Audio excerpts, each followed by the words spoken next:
Assalamualaikum warahmatullahi wabarakatuh. Halo sahabat sejuta kisah. Senang sekali kami bisa kembali hadir menjumpai Anda. Dan seperti biasa kami akan menyuguhkan cerita-cerita misteri yang menarik untuk Anda simak. Kali ini kami sudah menyiapkan sebuah kisah misteri yang berjudul Kisah Pak Susno, Pelaku Pesugihan Gunung Kawi. Keluarga Susno sudah sejak zaman dahulu dikenal sebagai keluarga yang tak hanya kaya raya, tetapi juga dihormati oleh seluruh desa. Kekayaan mereka bukan hanya dilihat dari banyaknya harta yang melimpah, tetapi juga dari kemurahan hati yang sudah mengakar dalam tradisi keluarga ini. Ayah Susno, yang dikenal dengan julukan Pak Susno, mewarisi harta yang tak terhingga dari leluhur mereka, yang telah berjuang keras membangun kekayaan sejak ratusan tahun lalu. Namun harta bukanlah segala-galanya bagi Pak Susno. Setiap hari Jumat, seperti sudah menjadi kewajiban, Pak Susno mengadakan acara sedekah yang selalu dinanti-nanti oleh segelintir penduduk desa. Setiap Jumat rumahnya dipenuhi keramaian, ratusan orang datang hanya untuk menerima bantuan, tetapi juga untuk merasakan kedamaian dan kebijaksanaan yang terpancar dari sosok Pak Susno. Semua orang tahu tak ada yang merasa kelaparan atau kekurangan di desa ini, karena Pak Susno selalu ada untuk membantu. Istri Pak Susno, yang selalu tampil dengan senyum ramah, dikenal sebagai wanita yang tak kalah dermawan. Setiap kegiatan sosial di desa, mulai dari pengobatan massal hingga bantuan pendidikan, tak pernah lepas dari kontribusi keluarganya. Anaknya yang kini telah tumbuh dewasa juga menggunakan prinsip yang sama. Mereka adalah generasi penerus yang memegang teguh filosofi leluhur mereka. Harta yang paling berharga adalah yang bisa dibagikan kepada sesama. Tak hanya keluarga Susno yang dihormati, tetapi juga seluruh karyawan toko sembako milik mereka. Setiap orang yang bekerja di sana, dari yang muda hingga yang tua, mendapatkan perhatian dan kesejahteraan yang jarang ditemukan di tempat lain. Karyawan-karyawan ini bukan sekadar pekerja, melainkan bagian dari keluarga besar Susno. Mereka diberikan kesempatan untuk hidup layak, bahkan lebih. Pendidikan anak-anak mereka didukung, kesehatan mereka dijaga, dan tak ada yang pernah merasa terabaikan. Kehidupan di sekitar keluarga Susno selalu dipenuhi dengan rasa kebersamaan, keberkahan, dan rasa syukur. Bagi banyak orang, keluarga Susno adalah simbol dari kekayaan sejati, bukan hanya dalam bentuk materi, tetapi dalam kasih sayang dan kepedulian terhadap sesama. Di balik kemewahan dan kekayaan keluarga Susno, ada sebuah kisah lain yang lebih mendalam dan penuh makna. Keluarga ini yang dikenal dengan kemewahan hati mereka, juga memiliki sebuah panti asuhan yang telah menjadi rumah bagi banyak anak-anak jalanan yang terlantar. Panti asuhan yang dikelola dengan penuh kasih sayang ini bukan sekadar tempat berlindung, melainkan sebuah tempat di mana harapan dan kehidupan baru dimulai. Panti asuhan yang terletak di sebuah sudut desa ini menjadi saksi bisu dari perjuangan hidup anak-anak yang dulu tak punya tempat untuk pulang. Setiap anak yang datang ke sini, entah dari mana asal-usulnya, diterima dengan tangan terbuka. Mereka diberi tempat tidur yang nyaman, makanan yang cukup, dan yang paling penting, perhatian serta kasih sayang yang tak terhingga. Anak-anak yang datang ke panti asuhan bukan hanya diberi makan dan tempat tinggal, mereka juga disekolahkan, diajari berbagai keterampilan, dan dibimbing agar bisa hidup mandiri kelak. Pak Susno percaya bahwa masa depan mereka bisa berubah, asalkan mereka diberikan kesempatan yang sama seperti anak-anak lainnya. Di bawah pengawasan guru-guru yang penuh dedikasi, anak-anak ini tumbuh dan berkembang menjadi pribadi yang kuat dan penuh semangat. Setiap bulan seperti sudah menjadi rutinitas, Pak Susno selalu memastikan bahwa kebutuhan panti asuhan tercukupi dengan baik.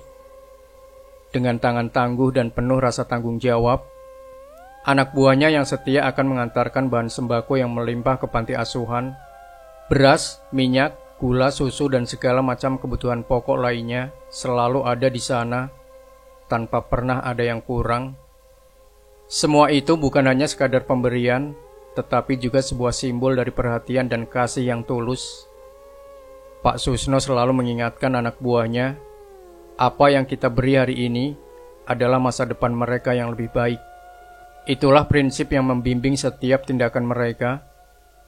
Bagi keluarga Susno, panti asuhan bukan hanya tempat untuk menampung anak-anak yang terlantar, tetapi juga tempat di mana mereka bisa menanamkan nilai-nilai kebajikan, kasih sayang, dan kehidupan yang penuh dengan harapan.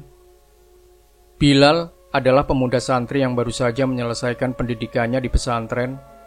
Setelah bertahun-tahun menjalani kehidupan yang penuh dengan kesederhanaan dan pembelajaran agama, kini ia kembali ke desanya dengan sebuah tekad kuat untuk memulai hidup baru. Di matanya, dunia ini adalah ladang yang penuh dengan peluang, meski ia tahu bahwa jalan yang harus ditempuh tidak selalu mulus. Namun ketika ia pulang ke rumah, suasana di desanya terasa berbeda. Orang tuanya yang sederhana namun penuh kasih menyambutnya dengan sukacita. Meski demikian, ada sedikit kekhawatiran yang tersirat di wajah mereka. Bilal, sekarang kamu sudah selesai dari pesantren. Kamu harus mencari pekerjaan, anakku, ujar ibunya dengan penuh harap. Ayahnya yang bijaksana menambahkan, ada baiknya kamu mencoba melamar kerja di toko Pak Susno. Dia orang yang baik hati, dan aku yakin dia akan menerima kamu dengan tangan terbuka. Bilal yang sejak kecil sudah mendengar tentang kebajikan keluarga Susno, tak ragu untuk mengikuti saran orang tuanya. Pak Susno adalah orang yang terkenal, dermawan dan sangat dihormati di desa mereka. Dengan langkah penuh keyakinan, Bilal pergi menuju toko milik Pak Susno. Hatinya berdebar, namun ia berusaha tenang. Ketika ia sampai, suasana toko yang sibuk tak menghalangi senyum ramah Pak Susno yang menyambutnya di pintu. Ah, Bilal, anak yang baru pulang dari pesantren ya? Sapanya hangat mengenali pemuda itu dengan baik. Meskipun mereka belum pernah bertemu langsung sebelumnya, Pak Susno memang sudah lama berteman dengan ayah Bilal dan tahu betul bahwa keluarga Bilal adalah keluarga yang sederhana namun penuh dengan nilai-nilai luhur. Pak Susno merasa sangat terhormat bisa membantu generasi muda desa ini untuk memulai perjalanan hidup mereka. Anakku, apa yang bisa aku bantu? Tanya Pak Susno sambil mempersilahkan Bilal duduk. Bilal dengan sopan menjawab, Pak, saya ingin melamar pekerjaan di toko ini. Saya ingin bekerja dan membantu keluarga. Pak Susno memandang Bilal dengan penuh perhatian, lalu tersenyum lebar. Tentu Bilal, kami selalu menyambut anak-anak muda yang bersemangat. Ayahmu adalah teman baikku, dan aku senang melihatmu tumbuh menjadi pemuda yang baik. Dengan senang hati aku terima kamu bekerja di sini. Hari pertama Bilal bekerja di toko Pak Susno, ia merasakan kebahagiaan yang mendalam. Meski pekerjaannya sederhana, mulai dari mengatur barang hingga melayani pelanggan, ia merasa diberkati. Setiap hari ia belajar banyak dari Pak Susno dan karyawan-karyawan lainnya yang penuh semangat dan saling mendukung. Keberadaan Bilal di toko bukan hanya sebagai pekerja, tetapi juga sebagai bagian dari keluarga besar yang saling menjaga dan peduli satu sama lain. Sudah sebulan sejak Bilal mulai bekerja di toko sembako Pak Susno. Seiring berjalannya waktu, ia semakin mengenal kebiasaan dan rutinitas di toko. Suatu pagi Pak Susno memanggil Bilal dan Karyo, salah seorang karyawan yang lebih senior, untuk sebuah tugas penting. Hari ini kalian berdua akan mengantarkan bahan sembako ke panti asuhan, kata Pak Susno dengan nada yang hangat namun tegas. Pastikan semuanya sampai dengan baik. Bilal merasa senang, ia sudah sering mendengar cerita tentang panti asuhan milik Pak Susno, tempat anak-anak terlantar yang dirawat dengan penuh kasih sayang. Panti itu adalah simbol dari kemurahan hati Pak Susno, dan kini ia akan mengunjunginya untuk pertama kalinya. Perjalanan menuju panti asuhan dimulai dengan suasana yang tenang. Karyo yang sudah pengalaman dalam mengantarkan bahan-bahan tersebut, mulai bercerita tentang kebaikan hati Pak Susno. Pak Susno memang luar biasa, ujar Karyo sambil mengemudi perlahan. Di panti asuhan itu, anak-anak hidup sejahtera. Tidak ada yang kekurangan. Mereka diberi pendidikan, kasih sayang dan perhatian. Semua karena kebaikan Pak Susno. Ketika mereka akhirnya sampai di panti asuhan, Suasana di sana terasa aneh. Panti asuhan itu terletak di pinggir desa, dikelilingi oleh pepohonan rimbun yang seolah menyembunyikan bangunan dari pandangan matahari.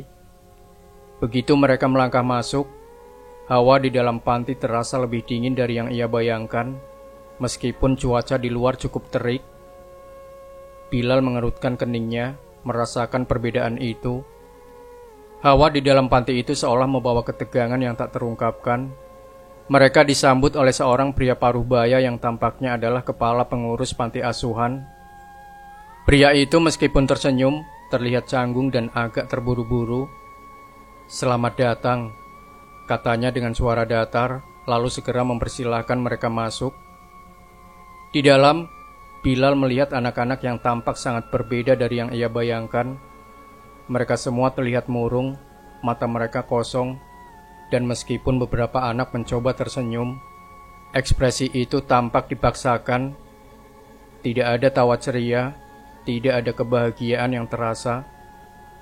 Sebaliknya ada kesunyian yang hampir mencekam. Bilal yang merasa tak nyaman dengan suasana itu memutuskan untuk menyapa salah satu anak yang duduk di pojok ruangan. "Hai adik, kamu baik-baik saja?" tanya Bilal dengan suara lembut, berharap bisa mengangkat suasana hati anak tersebut. Namun anak itu hanya menatapnya dengan mata yang penuh ketakutan, lalu buru-buru menunduk dan menghindar. Bilal merasa cemas dan matanya berkeliling mencari jawaban atas ketegangan yang ia rasakan. Seorang anak perempuan lainnya yang duduk tak jauh dari situ terlihat melirik dengan wajah pucat, namun segera mengalihkan pandangannya begitu Bilal menatapnya. Kepala pengurus panti asuhan datang mendekat, seakan merasakan ketidaknyamanan Bilal. "Jangan khawatir, mereka hanya butuh waktu untuk menyesuaikan diri. Anak-anak ini baru saja datang.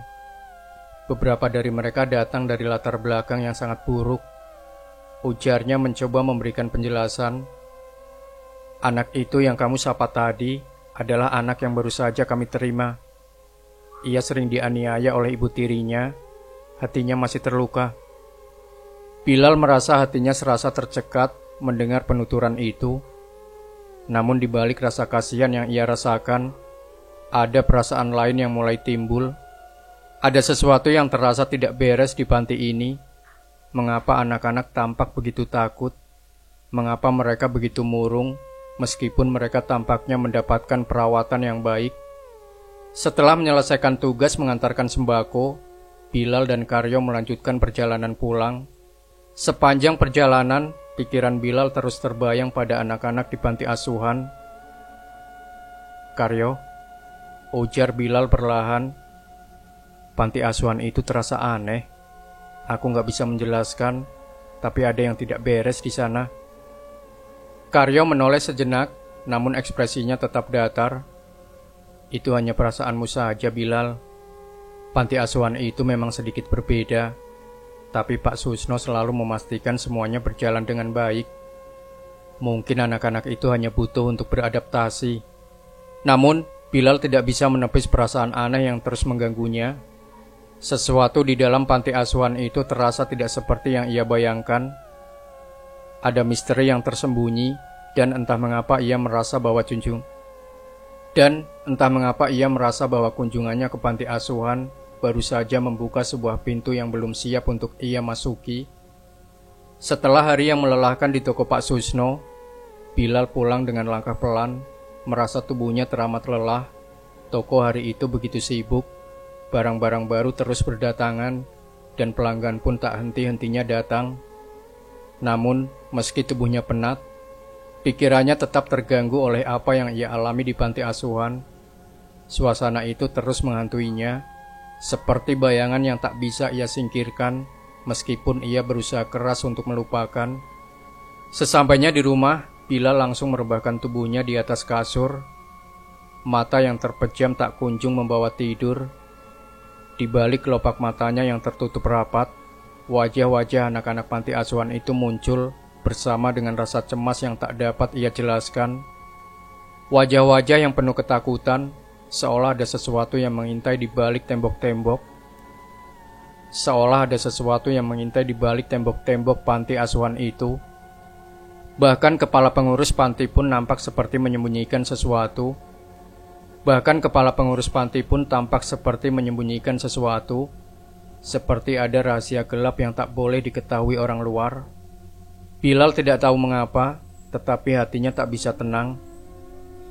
Dengan nafas yang berat, ia mencoba menenangkan pikirannya, berusaha untuk tidur. Namun, meski tubuhnya lelah, pikirannya masih berputar-putar merasakan kegelisahan yang tak bisa ia buang. Ia akhirnya tertidur, tetapi tidur itu justru membawa mimpi yang lebih mengerikan daripada kenyataan. Dalam mimpinya, Bilal berada di dalam panti asuhan itu, namun kali ini semuanya tampak berbeda. Tempat itu terasa gelap dan suram, dengan cahaya remang-remang yang hanya datang dari lampu minyak yang terletak di sudut ruangan. Anak-anak yang tadi ia lihat dengan wajah murung, kini tampak semakin pucat dan kurus. Mereka duduk dalam lingkaran seperti sedang menunggu sesuatu.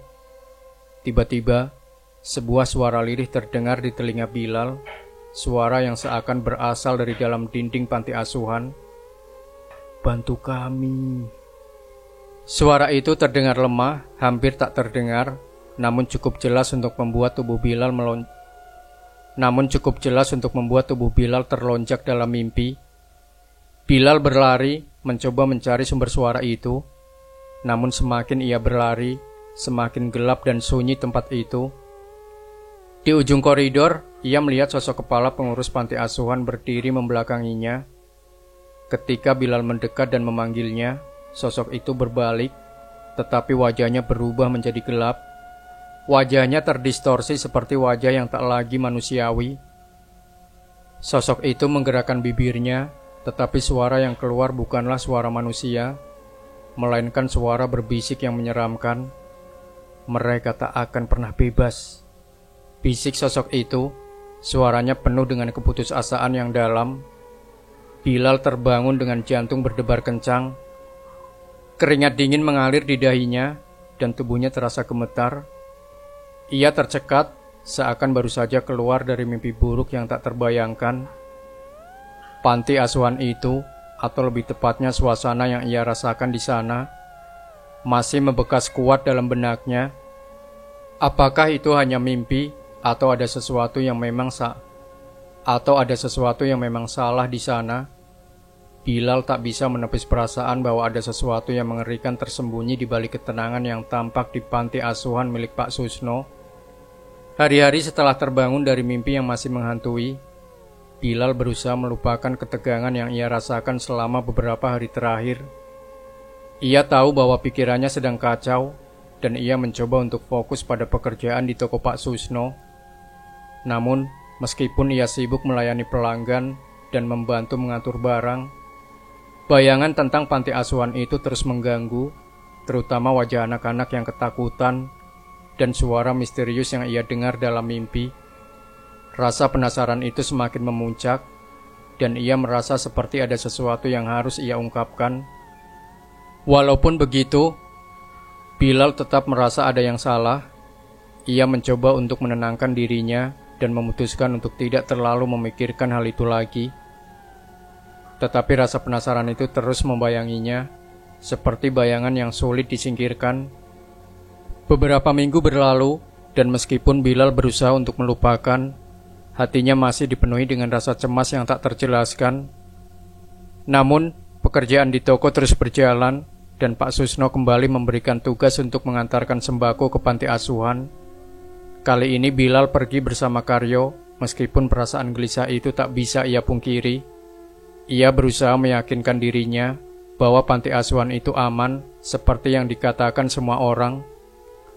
Sesampainya di panti asuhan, Bilal langsung merasa ada yang berbeda.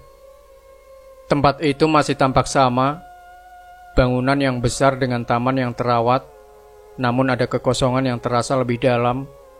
Ia mencari-cari anak yang kemarin ia temui, namun tidak menemukannya. Salah satu anak yang sedang bermain di luar pun terlihat lebih diam daripada biasanya. Mendekati pengurus panti, Bilal bertanya, "Pak, anak yang kemarin saya temui yang baru datang, di mana dia?" Pengurus panti tampak gelisah sejenak sebelum menjawab, "Oh, anak itu. Dia sudah kabur seminggu yang lalu. Kami tidak tahu kemana perginya. Itu hal yang biasa. Beberapa anak yang datang dengan latar belakang, seperti dia seringkali merasa tidak nyaman dan memutuskan untuk pergi. Bilal merasa ada sesuatu yang janggal. Jika anak itu kabur begitu saja, mengapa pengurus panti tampak begitu terburu-buru dan menghindari pembicaraan lebih lanjut? Apa yang sebenarnya terjadi di sini? Pikir Bilal dalam hati. Namun ia hanya bisa diam dan melanjutkan tugasnya mengantarkan sembako. Setelah beberapa saat, Bilal merasa perlu ke toilet untuk sekadar menyegarkan diri. Sambil berjalan menuju toilet, ia melewati sebuah ruangan yang terkunci rapat dengan gembok besar. Ia berhenti sejenak di depan pintu itu, merasa ada sesuatu yang menarik perhatian.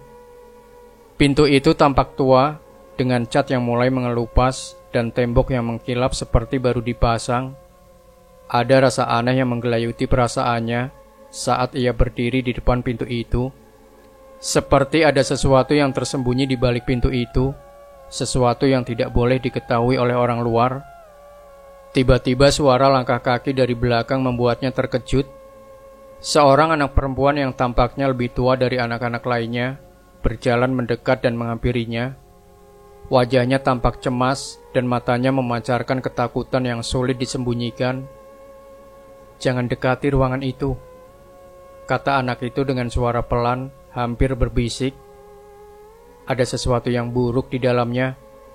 Kami semua takut dengan tempat itu." Bilal terdiam. Kata-kata anak itu seperti sebuah peringatan yang tidak bisa ia abaikan. "Apa maksudmu?" tanya Bilal. Suara hatinya mulai berdebar lebih kencang. Anak itu hanya menatapnya sebentar sebelum menundukkan kepalanya. "Kami tidak nyaman di sini. Kami hanya ingin pergi, tapi tidak bisa." Setelah itu dia bergegas pergi meninggalkan Bilal dalam kebingungannya. Bilal berdiri terpaku beberapa saat di depan ruangan yang terkunci itu. Rasa ingin tahunya semakin menguasainya. Apa yang ada di balik pintu itu? Mengapa anak-anak itu begitu takut? Apa yang mereka sembunyikan? Dan mengapa pengurus panti asuhan tampaknya selalu menghindar setiap kali Bilal mencoba menggali lebih dalam?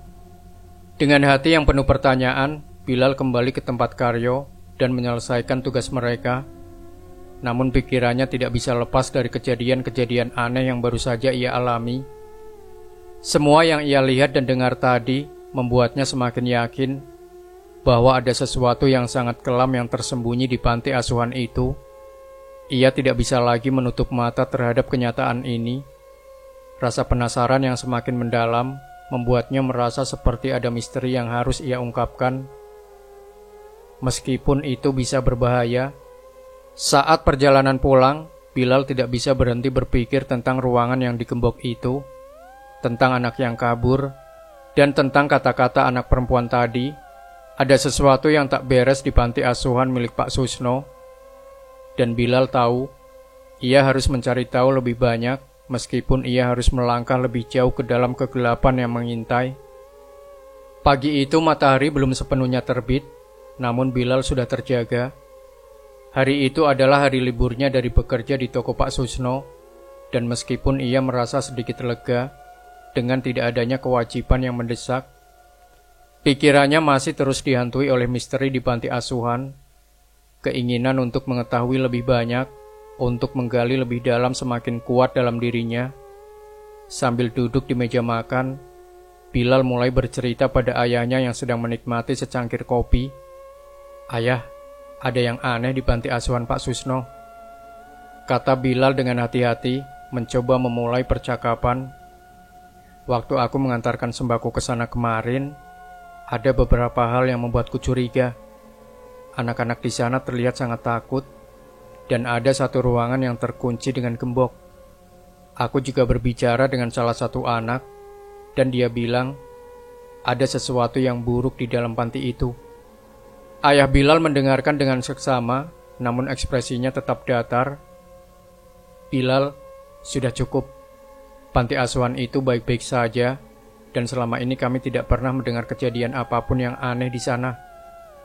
Jawabnya dengan nada tegas, Pak Susno adalah orang baik. Jangan terlalu dipikirkan, itu mungkin hanya perasaanmu saja. Anak-anak di panti itu baik-baik saja. Mereka dirawat dengan penuh kasih sayang. Bilal merasa kecewa. Ia tahu ayahnya selalu menghormati Pak Susno, dan mungkin itu yang membuatnya sulit untuk menerima kecurigaannya. Namun perasaan tak nyaman itu tidak bisa begitu saja diabaikan. Tapi ayah, ada yang salah. Aku merasa ada sesuatu yang tersembunyi, kata Bilal sedikit terbata-bata. Ayahnya hanya menggelengkan kepala dan mengembuskan nafas panjang. Sudah Bilal, cobalah untuk tidak terlalu memikirkan hal-hal yang tidak ada buktinya. Percayalah padaku, tidak ada yang perlu dikhawatirkan. Bilal tak bisa menanggapi lebih jauh.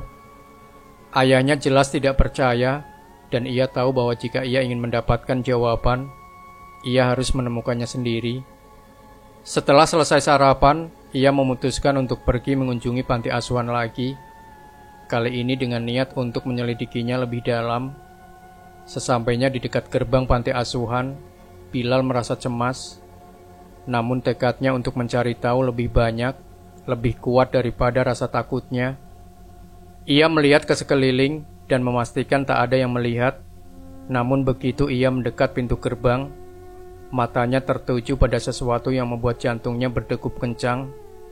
Pak Susno bersama beberapa orang yang tidak ia kenal tampak sedang sibuk mengerjakan sesuatu di area depan panti.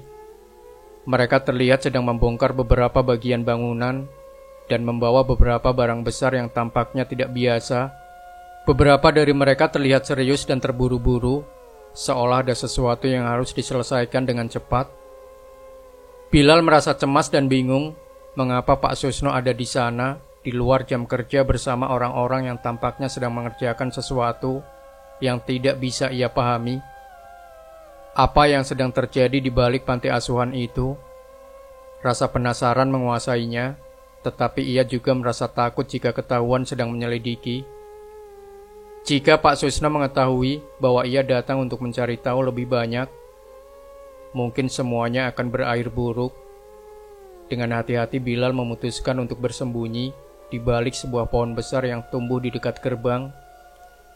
Ia mengintip, mencoba melihat lebih dekat apa yang sedang dilakukan oleh Pak Susno dan orang-orang tersebut.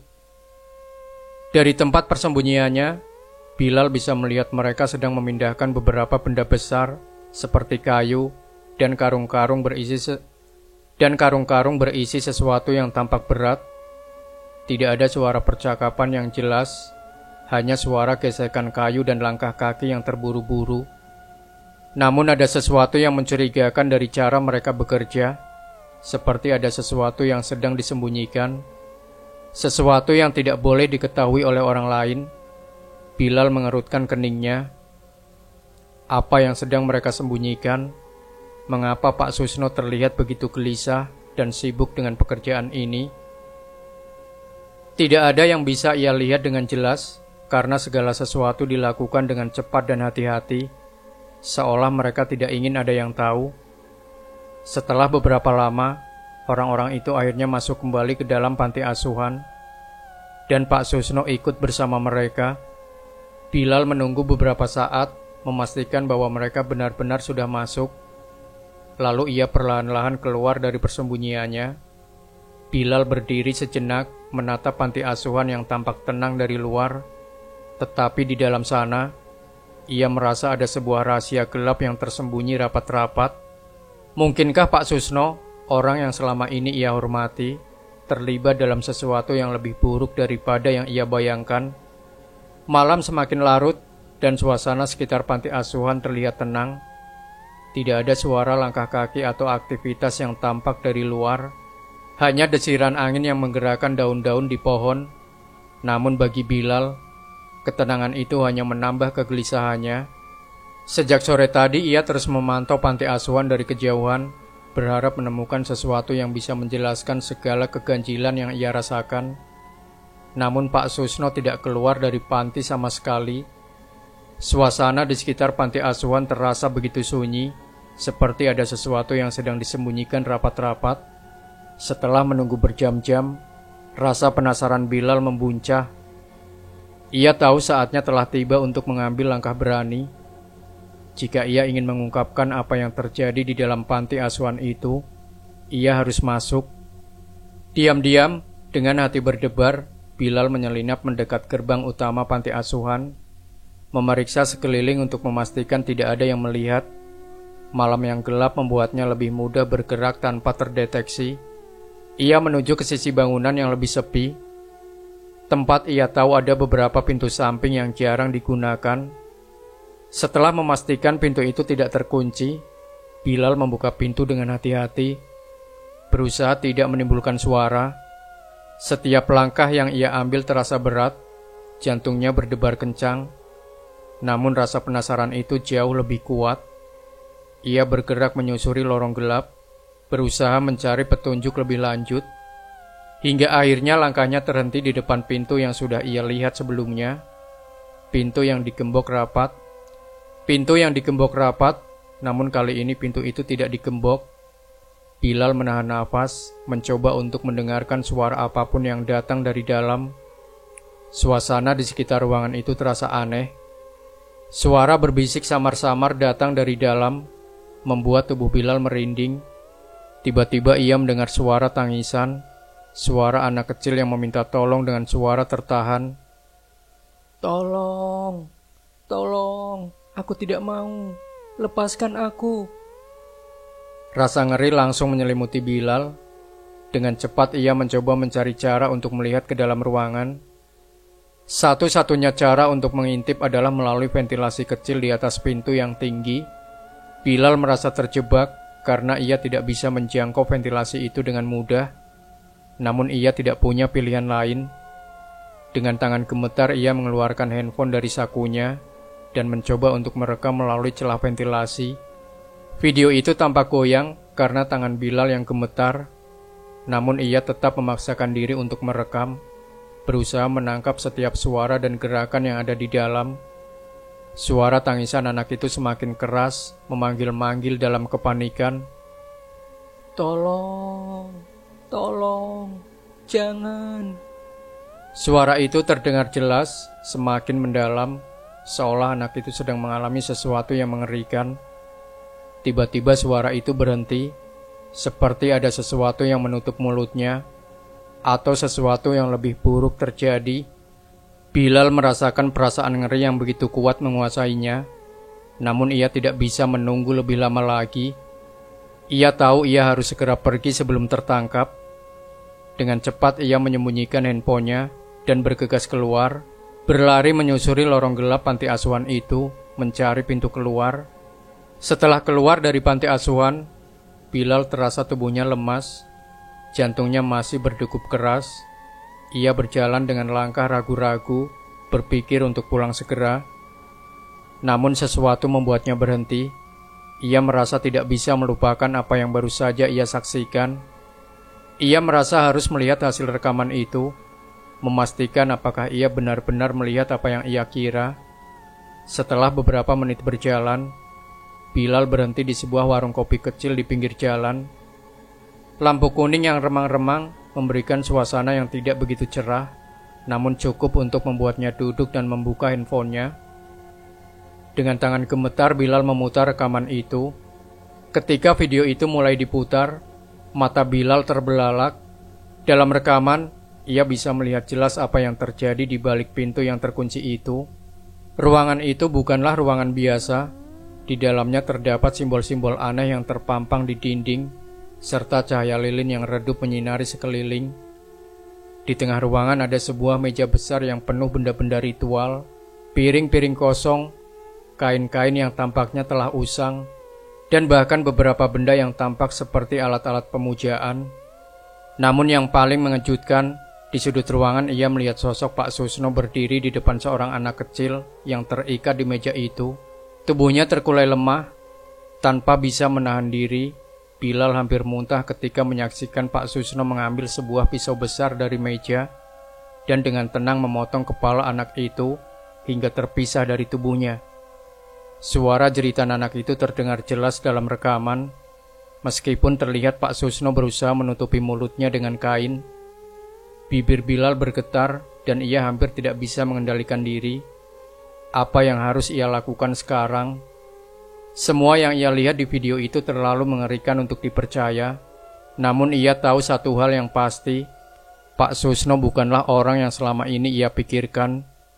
Dan apapun yang terjadi, Bilal harus membongkar kebenaran ini, meskipun itu berarti menghadapi bahaya yang lebih besar daripada yang ia bisa ia bayangkan. Malam itu Bilal tidak bisa tidur. Matanya terjaga menatap langit-langit kamar yang gelap, sementara pikirannya terus terjerat oleh apa yang baru saja ia saksikan. Video itu berputar berulang kali dalam kepalanya, mengganggu ketenangannya. Setiap kali ia memejamkan mata, bayangan darah, simbol-simbol aneh, dan teriakan anak kecil kembali menghantuinya.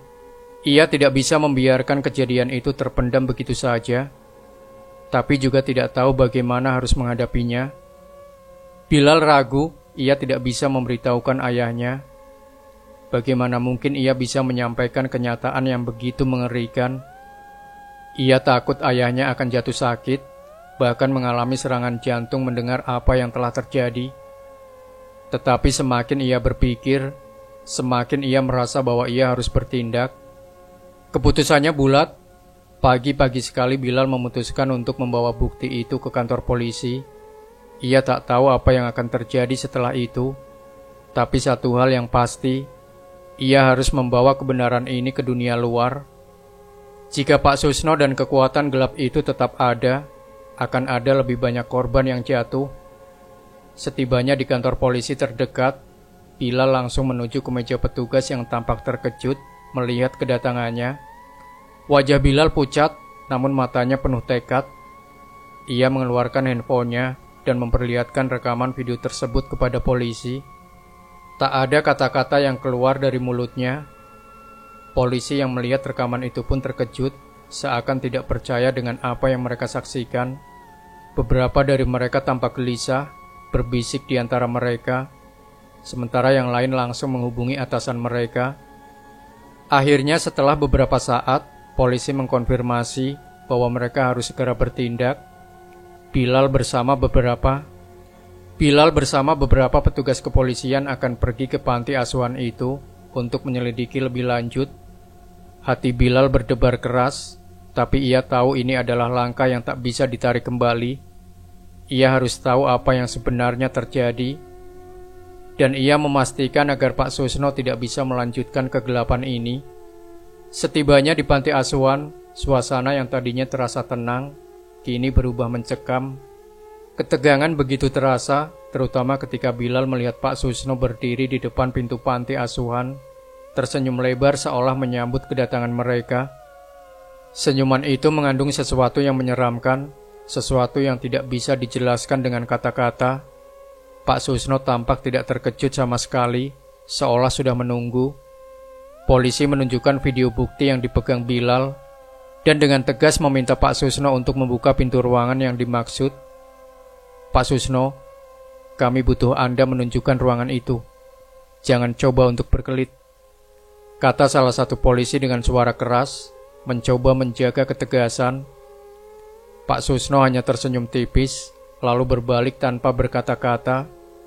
Ia memimpin mereka menuju pintu yang dulu dikunci rapat, dan dengan tangan yang tidak terburu-buru, ia membuka pintu itu.